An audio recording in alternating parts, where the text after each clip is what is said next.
Olá, a gente está aqui para transformar ideias complexas em algo mais visual, mais fácil de pegar. E hoje, o mergulho é numa obra que mudou tudo, a obra de Sigmund Freud, A Psicologia do Sonho. Pois é, antes de Freud, era basicamente isso que se pensava, que sonhos não passavam de barulho, de algo sem sentido nenhum. A grande questão é, como foi que ele transformou essa tal espuma do mar numa verdadeira janela para nossa mente?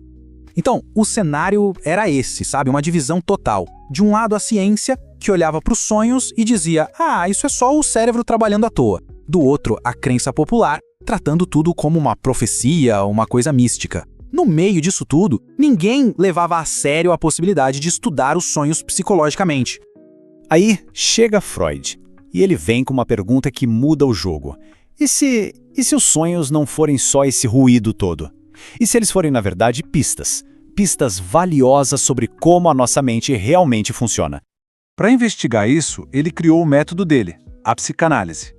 A sacada era não ir com ideias prontas. Era ouvir o sonho, pegar cada pedacinho dele e seguir o fio da meada, sabe? Ver onde as associações livres da pessoa levavam. A ideia era deixar os fatos falarem por si, para descobrir as conexões que estavam ali, escondidas.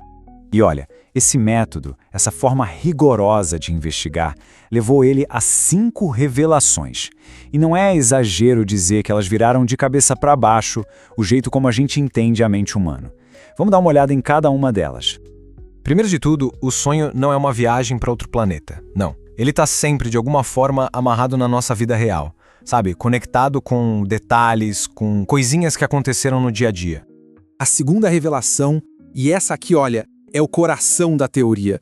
Todo sonho, sim, todo sonho, por mais bizarro que pareça, é a realização de um desejo.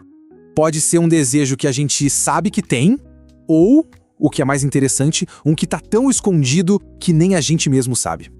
Terceiro ponto. Os sonhos têm uma linguagem própria, uma linguagem de símbolos. É como se eles falassem em código. O que parece uma coisa totalmente sem pé nem cabeça na superfície, na verdade, pode ter um significado muito profundo, que faz todo sentido quando a gente aprende a decifrar.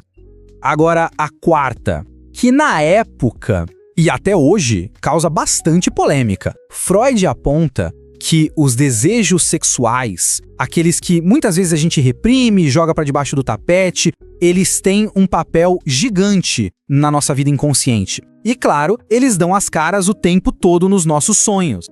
E por último, a quinta revelação. Freud percebeu uma coisa incrível. Existe uma ponte direta entre os símbolos que aparecem nos sonhos de qualquer pessoa e os atos, também simbólicos, de pacientes com questões mentais. Isso sugeria que o inconsciente tem uma espécie de linguagem universal. Ok. Mas aí fica a pergunta, né? Se todo sonho é a realização de um desejo, por que eles são tão estranhos, tão confusos na maioria das vezes? Bom, a resposta de Freud para isso é genial e tá num conceito que ele chamou de o trabalho do sonho. Para a gente entender esse trabalho, primeiro a gente tem que separar duas coisas. Pensa assim, uma coisa é a história que a gente lembra quando acorda, o filme do sonho, né? Isso é o que Freud chama de conteúdo manifesto. A outra coisa, bem diferente, é o que essa história realmente significa, os pensamentos, os desejos escondidos por trás. Esse é o conteúdo latente. E o tal trabalho do sonho é justamente o processo que transforma uma coisa na outra. É como se fosse um codificador da nossa mente, que pega o significado verdadeiro, o conteúdo latente, e disfarça ele para que possa passar pelas nossas barreiras internas sem ser reconhecido. E para fazer esse disfarce e essa codificação, ele usa principalmente 2 ferramentas. A primeira é a condensação.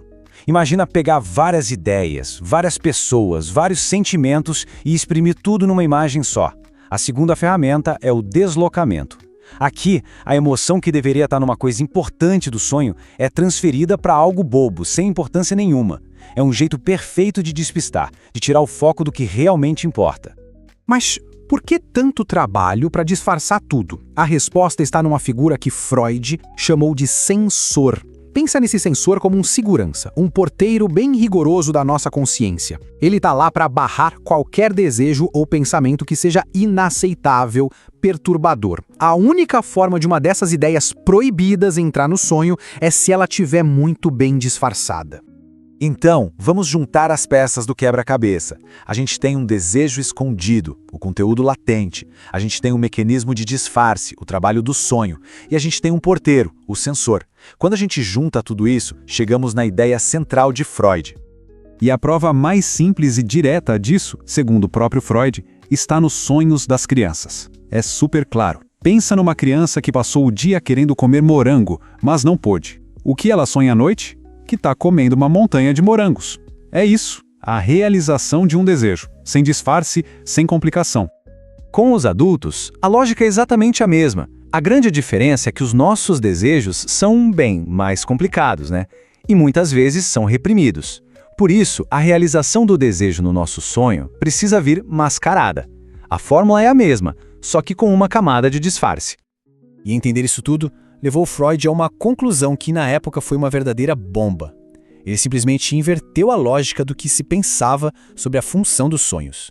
Sabe a ideia de que o sonho atrapalha o sono? Freud disse, não, é o contrário. O sonho não é o vilão, ele é o guardião do sono. Ele pega todas aquelas preocupações, aqueles desejos, aquelas coisas que poderiam nos acordar no meio da noite e dá um jeito de satisfazê-las ali mesmo, no mundo do sonho. Assim, a gente pode continuar dormindo. Com isso, ao dar um mapa, um método para entender essa linguagem, o que Freud fez foi abrir o que ele mesmo chamou de a estrada real, um caminho de acesso direto a um território imenso e até então misterioso, o nosso inconsciente. E no final das contas, o que fica é uma provocação, né? Entender essa teoria não é só sobre Freud, é sobre ter em mãos uma nova ferramenta para olhar para o que acontece quando fechamos os olhos. Fica a pergunta: se os sonhos são esse caminho, o que será que os nossos próprios sonhos têm a nos revelar?